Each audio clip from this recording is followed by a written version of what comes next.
Today, we are going to London to look at a case that I have always felt should be far better known here in the UK.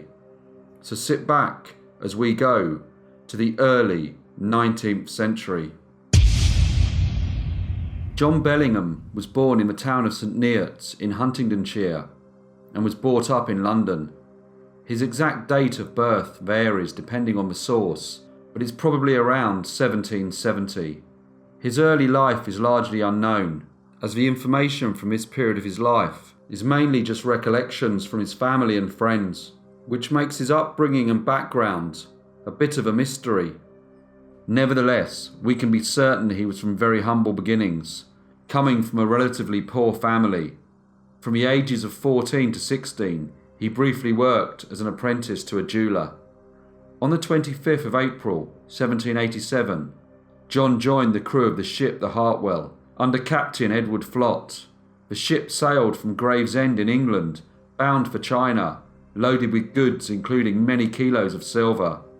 On the 20th of May, following severe gales, a mutiny broke out on board, and the captain had no option other than to change course and headed for the Cape Verde Islands. Here he intended to hand over the mutineers to the authorities. The captain, however, was unable to steer his ship safely through the reefs surrounding the island, and on the 24th of May, the Hartwell sank.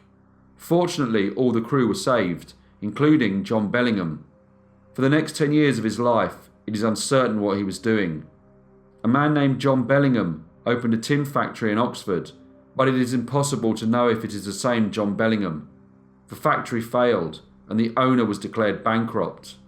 The only certain piece of information around this part of his life is that he worked as a clerk in a counting house during the late 1790s. Around the year 1800, he was working as an agent for an importers and exporters. Due to his work, he was stationed in the Russian city of Archangel. 2 years later, he returned to England and found a job as a merchant broker in Liverpool. The following year, he met Mary Neville and went on to marry her soon after. Problems for John started in 1803, when the Russian ship the Sinister sank in the White Sea. The ship had been insured by Lloyd's of London. However, when the owners tried to file an insurance claim, they were denied due to an anonymous letter telling the insurance company that the ship had been sabotaged. The presumed author of the letter was none other than John Bellingham. The owners of the ship accused him of writing the letter and told him that if the insurance would not pay, then he would owe them 4,890 rubles, a huge sum of money which would have left him bankrupt for the rest of his life. Unfortunately for John, he found himself back in Archangel, Russia in 1804, again working as an export representative. Just as he was about to return home to his wife and family, the Russian authorities withdrew his travel pass and he was thrown in jail because of the previous accusations made against him by the owners of the Russian ship the Sinister. John complained to the Foreign Office about the wrongful imprisonment, but to no avail. Britain didn't intervene and left him to be dealt with by the Russian authorities. They did this mainly due to the rocky relationship between Russia and Britain in the early 19th century. Seeing that no one in government was willing to help him, John's only choice was to wait. He waited for 5 years, until 1809, when he was finally allowed to leave Russia. John felt that he had been abandoned by the British government, so when he returned to Britain, he petitioned the British government for compensation over his wrongful imprisonment, but the government dismissed his claims. Not wanting to take no for an answer, he tried again and continued to petition the government for compensation. He had been in Russia for 5 years, unable to work or see his family, and he felt that he had been very badly treated. But each time he petitioned, he was denied.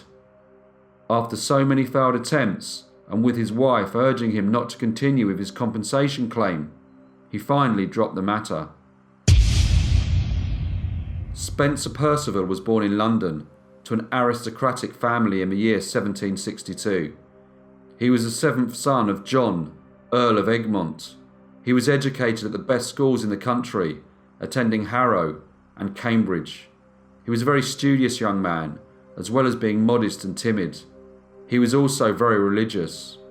Having so many siblings, he had to make his own way in life, and after graduating from Cambridge, he trained and passed the bar and practiced law in the Midlands. In 1790, Spencer married Jane Wilson, who was the daughter of the politician Sir Thomas Wilson. When they first got married, Spencer didn't earn much money, so the couple had to live in lodgings over a carpet shop. In 1795, the British Prime Minister, William Pitt the Younger, offered Spencer the position of Chief Secretary to Ireland. Spencer, however, had to decline this offer, as the salary wasn't enough to support his increasing family. Spencer decided he would like a career in politics, and due to his good connections, eventually became the MP for Northampton. He was an effective parliamentary speaker, and his oratory skills became well known.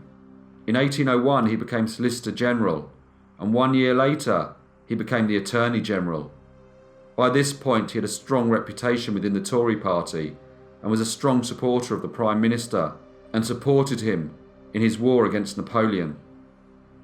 In 1806 the Prime Minister William Pitt the Younger died, and Spencer's reputation made him a contender for Tory leadership. However, it was not to be. Despite this initial failure, he held the second most important position in Parliament. From 1807 to 1809, he was the Chancellor of the Exchequer, and was given the Chancellorship of the Duchy of Lancashire to increase his income. Following a duel of two prominent Tory party members, the Duke of Portland, whose name was William Cavendish, resigned his post as Prime Minister. Spencer knew that this was his chance for the top job, but at first was a little reluctant to put himself forward. But in October 1809, he was appointed Prime Minister. His time in office was short-lived, but that doesn't mean he was ineffective. He kept the war effort going and supported various military campaigns. Furthermore, he continued Pitt's economic policies and survived the Burdett riots in London in 1810. Despite his life of service, hard work and accomplishments, one defining tragic event is what stands out from his legacy. In 1812, John Bellingham decided the time was right to try again and win compensation, despite his previous failures. On the 18th of April, a civil servant from the Foreign Office told John that he should take whatever means he deemed necessary to relaunch his compensation petition. John followed that advice and decided that extreme measures were needed. On the 20th of April, he had a tailor sew into his coat and inside pockets. This was for two 50 caliber pistols, but he purchased from a local gunsmith. On the 11th of May, he attended a family friend's painting exhibition in London. However, he didn't stay for long. From the exhibition, he made his way to Parliament. His target was Spencer Perceval, the British Prime Minister. By the time Perceval had arrived, it was around 5 o'clock. John had been sitting very patiently and quietly by the fireplace in the lobby in Parliament. Once he recognised Spencer Perceval, he stood up. He casually walked towards him, drew his pistol from his inside pocket, and shot the Prime Minister straight in the chest.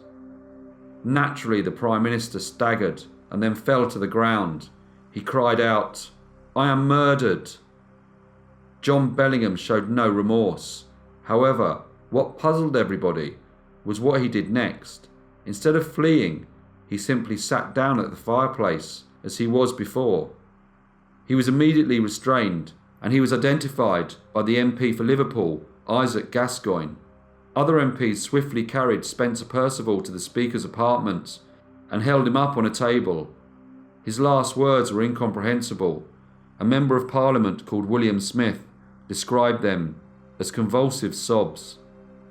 They immediately called for a doctor to aid the fading Prime Minister. However, by the time the doctor arrived, Spencer Perceval had died. The bullet had hit him straight in the ribs. The murder weapon was seized, and once his hidden pocket in his coat was found, the guards took away his other pistol, which was fully loaded.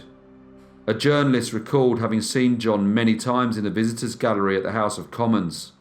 He said that he was always asking for the identities of the MPs and cabinet ministers whenever someone was speaking in the House. Many of those at the scene were very anxious to know whether John had had any accomplices who may try and rescue him. but it was soon clear that he acted alone. The Speaker at the House of Commons demanded that he be taken to the Sergeant-at-Arms quarters to be questioned. During the questioning, he remained calm and collected, openly admitting without any hesitation the killing of the Prime Minister. He attempted to justify his actions, saying, "I have been denied the redress of my grievances by the government. I have been ill-treated. They all know who I am and what I am.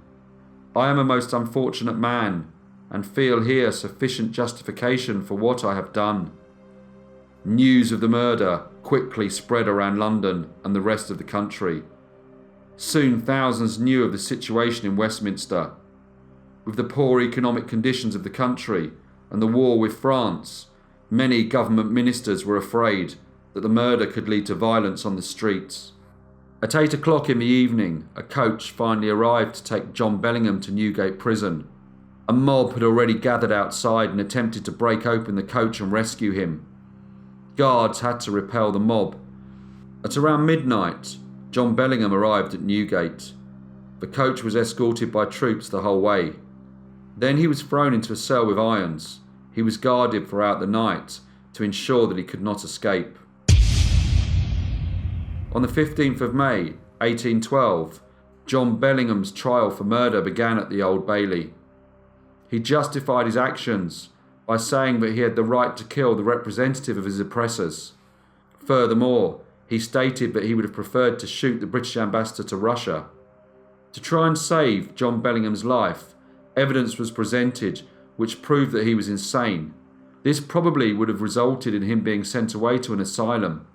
However, the trial judge, Sir James Mansfield, rejected this evidence. With no more defences, John was found guilty of murder and was sentenced to death. 3 days later, he was hung in Newgate Prison, where hundreds attended to watch. Strangely enough, his skull was preserved and kept at the Barts Pathology Museum. John Bellingham's widow and children benefited financially after his death. A subscription was raised and their fortunes were far greater than they could have possibly imagined. 1 year later, in 1813, his widow remarried. Spencer Perceval was never seen as an equal to his friend William Pitt from the political standpoint. However, many acknowledged him to be an all-round politician and a Prime Minister of high standard. He was buried on the 16th of May 1812 and left 12 children as well as a devoted wife. A monument for him was erected in Westminster Abbey and a substantial grant was given to his wife and children following a vote in the House of Commons. Hello everyone, and thank you so much for listening to this story that I have always felt should have a more prominent place in British history. As per usual, please leave any comments and feedback you may have, and I will see you in the next brief case.